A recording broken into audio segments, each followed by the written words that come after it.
नमस्कार। आऊँ है विजय कुमार भारती ते मैं अज लेइयै आया अपनी एक नवी गज़ल। उम्मीद है कि तुसें गी ये पसंद आग ते जेकर पसंद आवा तो लाइक शेयर कमेंट जरूर करेओ। लियो पेश है मेरी ये नवी गज़ल।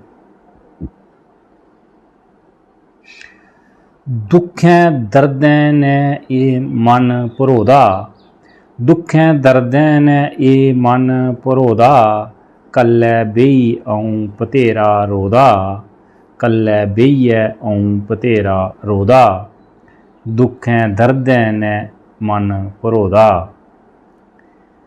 बुरा मड़ो हिरखै दा रोग, बुरा मड़ो हिरखै दा रोग, पूरी पूरी रात नेईं सनोदा, दुखें दर्दें ने मन भरोदा, कल्लै बेहियै अऊं बतेरा रोदा, दुखें दर्दें ने मन भरोदा।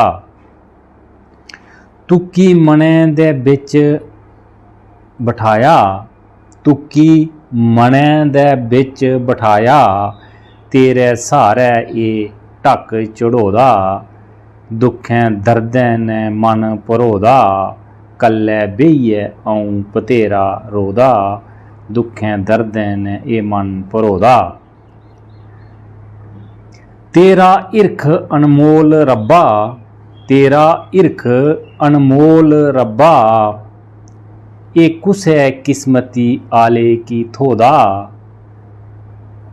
तेरा हिरख अनमोल रब्बा, ये कुसै किस्मती आले की थोदा, दुखें दर्दें ने ये मन भरोदा, कल्ले बेहियै अऊं बतेरा रोदा, दुखें दर्दें ने ये मन भरोदा। भारती की अपनी छाऊं च रख, भारती की अपनी छाऊं च रख, तेरे हिरख च कै रैंदा ओ हर बेल्लै खोदा, तेरे हिरख च कै रैंदा ओ हर बेल्लै खोदा, दुखें दर्दें ने मन भरोदा, कल्ले बेहियै अऊं बतेरा रोदा, दुखें दर्दें ने ये मन भरोदा। ते जेकर गज़ल शैल लग्गे तां दोस्तें तक जरूर शेयर करेओ। जय हिंद, जय डुग्गर, जय मां डोगरी।